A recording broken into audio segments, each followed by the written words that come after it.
So Forkel is going to start the match on lane 33. The senior, Gene-Stus, will finish it on lane 34. What's your thoughts, Marshall?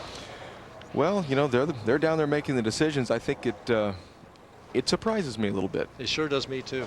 I mean, I'm not surprised they're bowling on the lanes they are. It's just the order they've chosen to start the match. That's exactly right. Eric starts it right off with a quick strike on 33. Of course, Gene-Stus at one time stood up and threw 3 strikes in the 10th frame for $100,000. So I guess he can respond to the pressure. Yeah, it doesn't sound like this is going to be too difficult for him. Now Pete-Couture on the right-hand lane, trying to get his team started out with a strike. Throws a good shot. Boy, both players are lined up there, Marshall. They're wearing the same slacks, the same shirt, throwing the same ball, getting the same results. Yeah. Strikes. Now this is a big shot right here for Parker Bohn. He needs to keep the momentum going. He did nothing but strike in that first game. Very strong towards the end, but he has been sitting for the last couple of minutes, so we'll see if he can take it.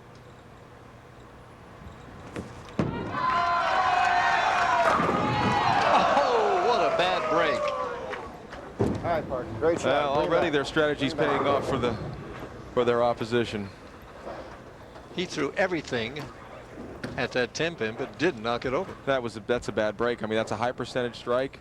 He hit a little bit light in the pocket. The ball is zooming back from the left-hand gutter. Now he's just going to try and make this 10-pin. No doubt.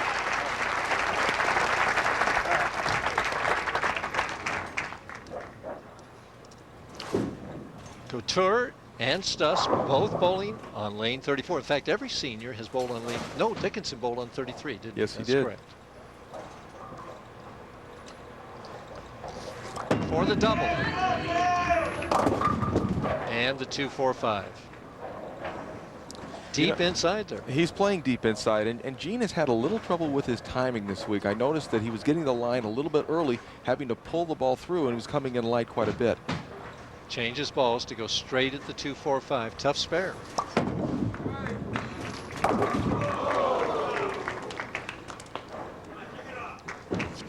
We get a look at how Stus played the lane 34 right here. Marshall. He's playing it from a deeper inside angle, Mike. He's actually near the 4th arrow at the arrows, swinging the ball out to the right. Now we'll watch Pete-Couture with a much straighter trajectory, playing between the 2nd and 3rd arrow, not throwing a lot of hook. Right now, advantage Couture. All the way. Forkel trying to regroup on lane 33. He comes up high and leaves just the 6-pin. So right now the team of Forkel and Stus a little bit shaky. Yes, they are. And we see the same thing that happened in our last match. When one player had some trouble, it carried over into the other player's next shot. Eric-Forkel, an excellent spare shooter, should have absolutely no trouble making this 6-pin.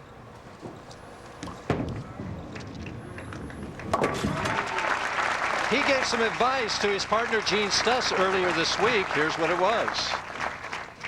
Yeah, well, he was having some trouble out there. I mean, obviously he bowled well to make the finals, but he was having some trouble with his finish, and I gave him a little tip. I told him before your second to last step, kind of relax the drive step, which would enable him to slide a little better, because he was having some hard times getting the slide in there. He doesn't slide a lot, and he always has a bit of a kind of a stop pull to his game, but the worse he would do it, it would get really bad. So he told me that he's been having trouble with it, and I suggested on your second to last step, relax the pivot step, which will allow the fill step to be a little smoother, and he bowled it great last night. So whether it was a coincidence or whatever, it worked out. It was awesome. Forkel whispering in his ear, you know, bend the knee. He's re-emphasizing that tip. Well, Pete-Couture is removing his watch. He decided he doesn't care what time it is. That's right. He just wants to bowl. He needs to make this spare. It's spare time to keep his team in a 10-pin lead. Oh, nice shot.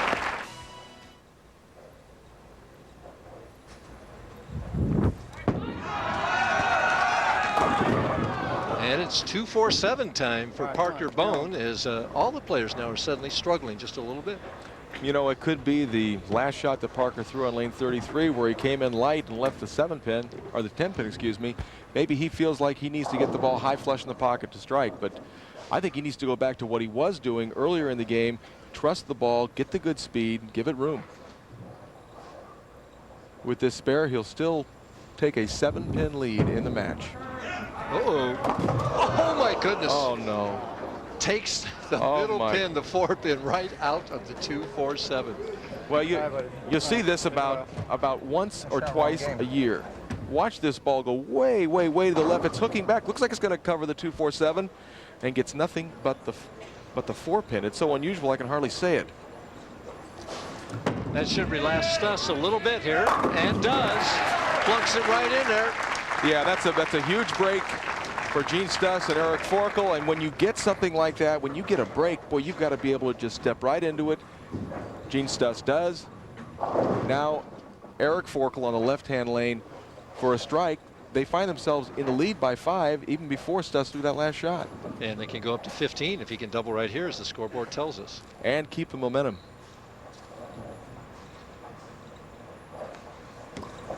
Wow, did he get that out there?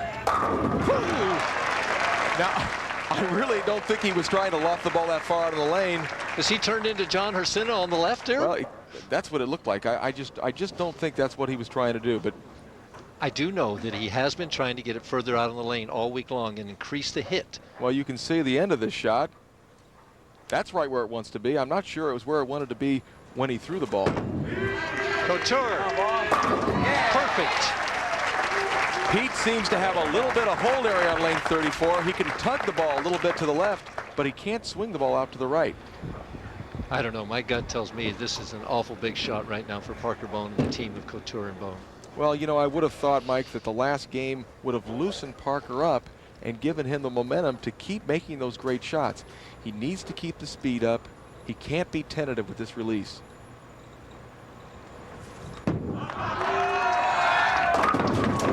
High again, leaves the 4-pin. He's scratching his head there. What's happened, he says.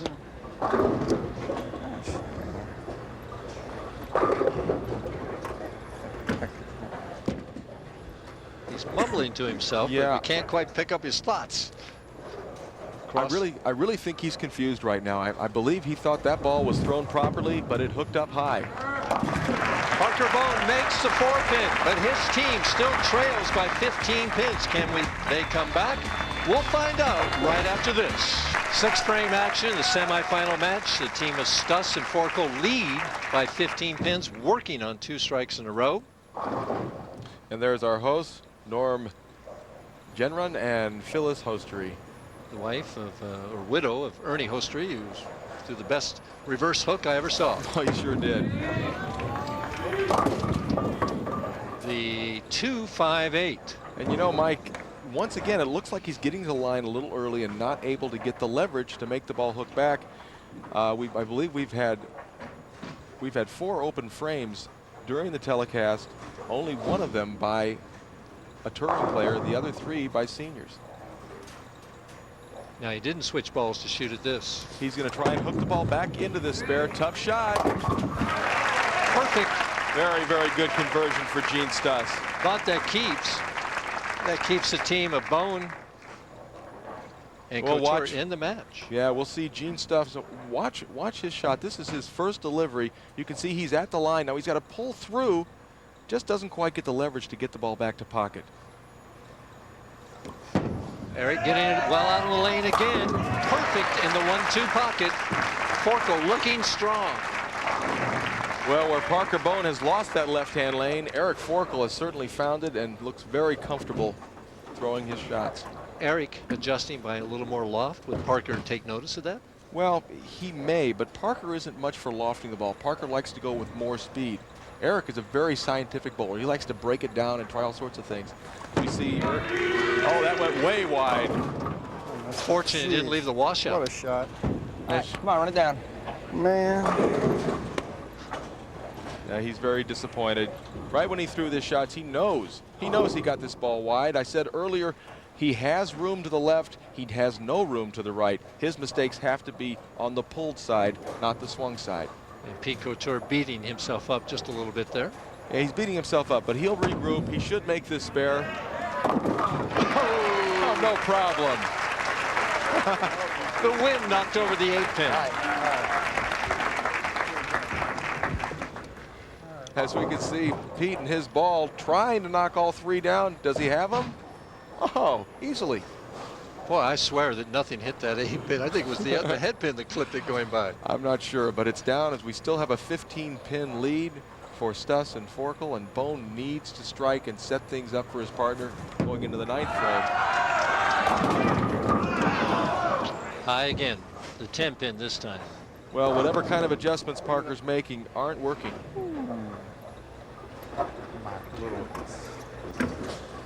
He's kind of mumbling to himself too. Wish he'd speak a little louder so I can understand what he's saying here. Speaking Parker ease right now. Cross lane at the 10 pin. Has it. It still trails by 16 pins. Team of Forkel and Stus working on a strike. Again with a hammer in their hand. Yeah, and Stus struggled on this lane in his last delivery, leaving the 2 and the 5-8. Needs to get that ball to hook into the pocket. Let's see if he get his timing a little better, get underneath himself, make the ball hook. Oh, perfect. Perfect shot. And I'll bet you that Eric-Forkel had to talk to him in between frames. Bend the knee. Bend the knee. Eric-Forkel, the coach, and there's his student, Gene-Stus. 9th frame, 26 pins the difference. This really squeezes him with a strike here.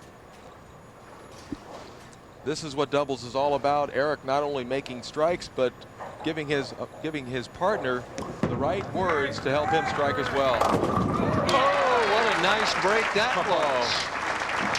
The old bucket crumbler there. Yeah, he lofted the ball out of the lane, got the good pin action, and Pete-Couture and Parker Bohn are in a very, very big deficit of 36 pins. They must strike here and hope for some help from Gene-Stus to have any chance. Come on, give me one. As you can see, Mike, he had that ball much more on line, didn't swing it out to the right. 10 pins. The decision at the start of the match by Forkel and Stus to make Bohn finish on the left lane turned out to be a stroke of genius. Well, how did they know that Parker Bohn was going to start to struggle in that left-hand lane? They didn't, but it turned out that way. Yeah, it was. I really think they were very fortunate. And still coming in high. He's making adjustments. It doesn't look like he's making adjustments by where his ball is finishing, but I know he's continuing to move, trying everything he can. The best they can shoot is 179, and Gene-Stus and Eric-Forkel are going to be bowling in the title match. Cross lane at the 4 pin. Who would have thought after the opening match these guys bowled at 245 that Parker would not get a strike in this match and they would not double at all between the two of them? Well, that's how interesting this game can be. Just when you feel like you've really got it mastered, it slips away from you, and a very dejected Pete-Couture.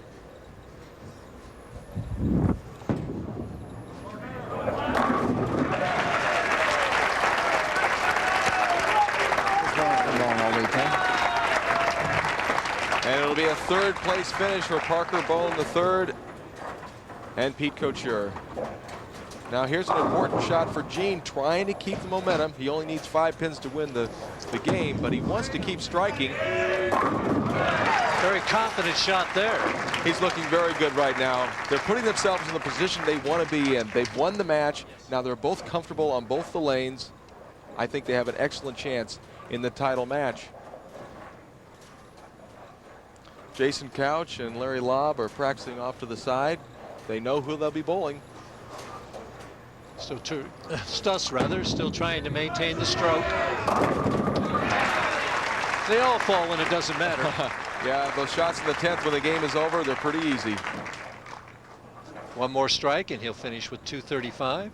They'll finish with 3, 4, 5, 6, 7, 8, 9 strikes if he strikes right here. And now, what will the team of Lobb and Couch do? Who do they make finish? Both these players look very, very strong right now as they get a congratulatory handshake from Couture and Bohn. Final score. Team of Forkel Stus 234 over Bohn and Couture 179.